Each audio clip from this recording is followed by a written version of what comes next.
Histoire de la place Jemaa El Fna. La place Jemaa El Fna est le cœur battant de Marrakech, un lieu mythique chargé d'histoire, de culture et de tradition.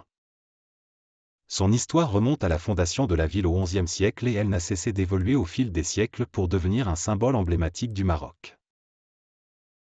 La place Jemaa El Fna trouve ses racines dans la fondation de Marrakech par les Almoravides en 1070 à 1071. Son nom, qui signifie « l'Assemblée des Trépassés » ou « la mosquée de l'anéantissement », reste énigmatique. Plusieurs théories existent. Certains pensent qu'elle faisait référence à une mosquée almoravide détruite. D'autres évoquent des exécutions publiques sous les Saadiens. Une autre hypothèse suggère que le nom vient d'une ancienne mosquée en ruine, Jamaa El Ana, mosquée de la sérénité, déformée en Jemaa El Fna. À l'origine, la place était un vaste espace vide servant de lieu de rassemblement pour les armées almoravides et de marché aux esclaves. Sous les Almohades, XIIe siècle, Marrakech devient une capitale impériale. La place s'agrandit et accueille des parades militaires et des exécutions publiques. La construction de la Koutoubia, 1199, renforce son importance, car elle devient un point de convergence pour les pèlerins et les marchands. Les Saadiens, XVIe siècle, utilisent la place pour des exécutions publiques, ce qui contribue à sa réputation sinistre. La légende raconte que les têtes des condamnés étaient exposées sur des pics. Cependant, la place reste aussi un lieu de commerce et de spectacle.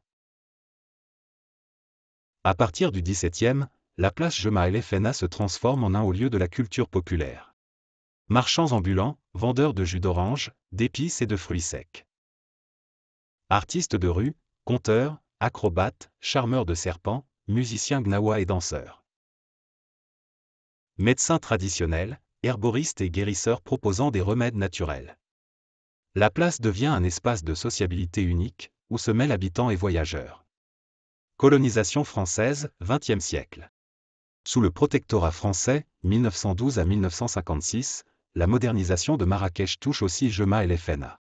Installation de cafés et hôtels, comme le Café de France. Premiers touristes occidentaux attirés par l'exotisme de la place. Les autorités tentent de nettoyer la place, mais elle résiste et conserve son caractère anarchique. En 2001, l'UNESCO inscrit la place Jemaa El Fna au patrimoine culturel immatériel de l'humanité, reconnaissant son rôle comme espace culturel unique. Elle est décrite comme un musée à ciel ouvert où se perpétuent les traditions orales et les arts populaires. Jemaa El Fna aujourd'hui. La place est un mélange fascinant d'authenticité et de tourisme. Le jour, marchands de jus, herboristes, femmes tatoueuses au henné. La nuit, restaurants ambulants, grillades, soupes harira, musiciens, danseurs et spectacles de rue. Menaces, folklorisation, harcèlement des touristes, pression immobilière. Malgré ces défis, Jemaa El Fna reste un symbole vivant de l'âme de Marrakech, où se croisent Marocains et visiteurs du monde entier. De lieu d'exécution à espace culturel incontournable, la place Jemaa El Fna a traversé les siècles en s'adaptant, sans jamais perdre son âme. Elle incarne l'esprit de Marrakech, chaotique, envoûtante et profondément vivante.